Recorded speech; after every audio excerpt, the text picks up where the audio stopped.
All right, hey guys, welcome back to the channel. Today we're talking about nutrients needed for life. And this is going to be a broad, kind of a broad thing, but very, very important. We're going to talk about, what does it take? Nutrients needed for life. Number one nutrient that you cannot do without if you want to survive on planet Earth is oxygen. So oxygen is number one. Can't do without it for a few minutes. Number two, broad base, water. How long can you live without water? Well, it depends on the conditions, but typically no more than about 3 days. If you're living in the desert, you might make it 1 day, the way you burn off. Speaking of that, if you're ever in the desert, you get lost out there because you're stupid, or you do something stupid, your car breaks down, leave your shirt on. Do not take your shirt off. You want to leave some loose clothing on. That'll help you with the whole dehydration. Okay. Number three, food. By food, I'm talking about all the things in food, but the three main things that come from food, the macronutrients, proteins, fats, and carbs. Okay. Now, in the proteins, on the protein side, you've got 20 amino acids. Depending on your source, anywhere from 8 to 10 are essential. Let's say 9 are essential. Now, by essential, we mean you have to get them every day to survive. You can't, now obviously you can store protein in the body, but they need to be consumed regularly. The non-essentials can be made from the essentials, but we get plenty of non-essentials in our diet too. What's the best source of complete protein? The egg. Egg is the best natural source of complete protein. Number two, red meat in all of its forms. But people say red meat, they usually mean cow meat or some other animal like that. Pork is usually not considered red meat. They call it the white meat. So red meat, pork, chicken, fish, turkey, all of the other birds, all of the other mammals that you can eat like elk and caribou and reindeer, all of those. Mankind has been eating meat for as long as we've been humans. From that meat, you have the fats, all right? And in fish, you have the fats.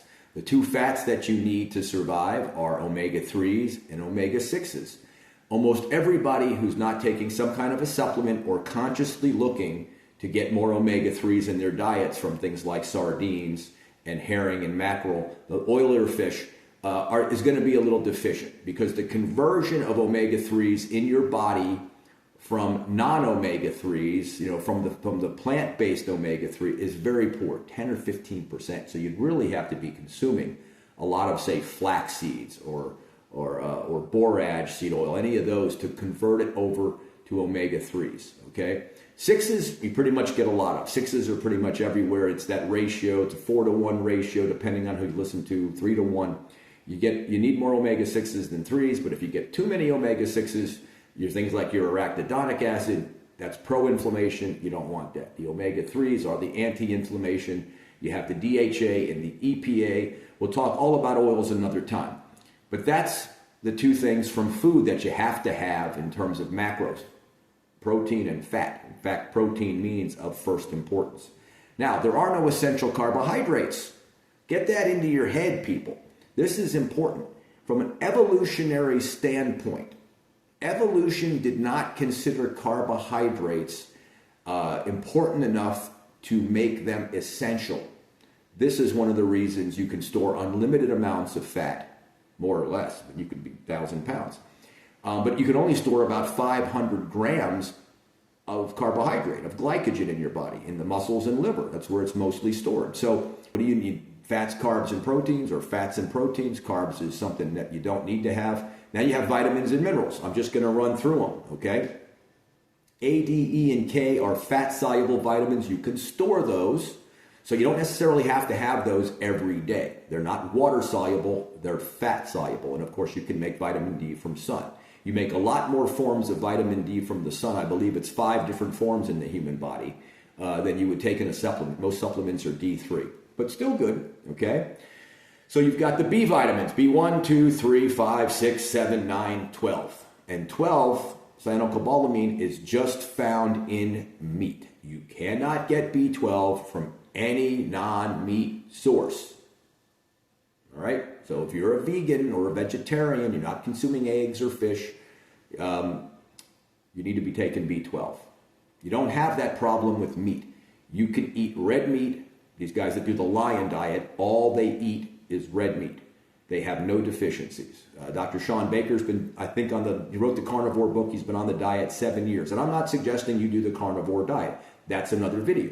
Just saying, you can get all of your nutrients from meat. The only thing slightly lacking is vitamin C. But what we found, or at least what the research is showing, is that you need less vitamin C when you're not consuming carbs, because vitamin C and carbohydrates have very similar structures.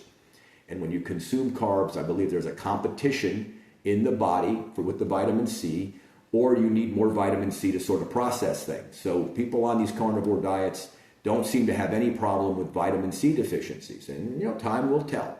Because if you have a vitamin C deficiency, scurvy, you're going to know pretty quick, because sailors used to get it just a few months out at sea. The gums start to bleed and you get sores, and very unpleasant. So that's important. Then you got your minerals. Okay, this is the other thing. So you've got oxygen, number 1, water, number 2. Number 3 is your food. How long can you go without eating solid food? People have gone weeks to months. There was a guy who fasted. He was very obese for about a year, I believe. So you can go weeks, months, or maybe even a year, depending on how obese you are, how heavy you are, without food. Now, he was taking supplements, because if you're not getting vitamins and minerals every day because you're not eating, in a very short time, you're going to start to have a problem, okay? So supplements were required. Your minerals, you've got your major minerals, okay, and your trace minerals. Your major minerals are needed in milligrams. What is a milligram? I learned the metric system because I grew up in the 70s when they were teaching it in schools, but I know the average American before that and after that has no idea what a milligram is. A milligram is 1,000th of a gram. A microgram is a millionth of a gram. What weighs 1 gram? A dollar bill or a $100 bill. They all weigh the same. So if you were to take a dollar bill and tear it up into 1,000 pieces, one of those would be a milligram. Easiest way to remember it. If you were to take that same dollar bill and tear it up into 1,000,000 pieces, that are some small pieces, that's a microgram. So some minerals are needed in milligrams, and that's going to be your calcium, phosphorus, potassium, sodium, chloride, magnesium, and sulfur. And the rest are trace minerals, and those are iron, zinc, copper, iodine, selenium, manganese, chromium, molybdenum, cobalt, and fluoride. And I don't think I missed any. Pretty sure I remembered them all. If I'm missing something, put it down in the comments. I apologize. Okay, so those are the things that you have to have every day, or nearly every day, to be healthy. And the reason why I'm doing this video is most people know everything I just said. The reason for it is, if you look at the number, I believe that the human body is a marvel of evolution. The human body the evolution made sure that these are the things you needed. All the other things you see for sale on the internet or in stores, all of the mega amounts of antioxidants that are not vitamins and minerals, all of the other methionine, all of these things that are being sold, your red rice, all these supplements, red bright yeastus, which is a good supplement, but not required, okay? Pine bark, pycnogenol, which is a very powerful antioxidant, not required, okay? All of these things that you see, that are sold in supplements, I'm just moving my notes over, quercetin, glutathione, cysteine, well, it's an amino acid, grapeseed extract, olive extracts, even coenzyme Q10, that's a great supplement. It's in your food. You don't need to supplement it, unless, again, as you get older, that's another topic. But my point being is that when you hear people saying, well, you need fruits and vegetables and you need all these things for the antioxidants that are in there, all that is in meat. Evolutionarily speaking, these are the things that you have to have every day, or nearly every day, for you to be healthy. Some of the other stuff that we'll talk about, excuse me. But what I want to just get across is that all the other things you hear on podcasts, all the other supplements you hear about, all the protein powders, and all of these other things are peripheral. Water, oxygen, water, protein, and fats vitamins, and minerals. Those are what you need to survive. Now, if you throw in sunlight as a conditional, you can live without sunlight, but you're not going to do too well. Mentally, not good. These people that go to these, you just saw, it was in the news, I believe it was Antarctica. People are down there doing some study. It was a South African team, and one of the guys lost his mind. He wasn't even there that long. But the isolation, the 6 months of darkness, the freezing cold temperatures, and again, no sunlight. Now, I believe they compensate for that with lamps. They have lamps you can sit under because they know that if you're not getting some kind of natural light, very hard to be healthy. So sunlight's a conditional. Of course, without sunlight, there'd be no life on the planet because without chlorophyll, bye-bye.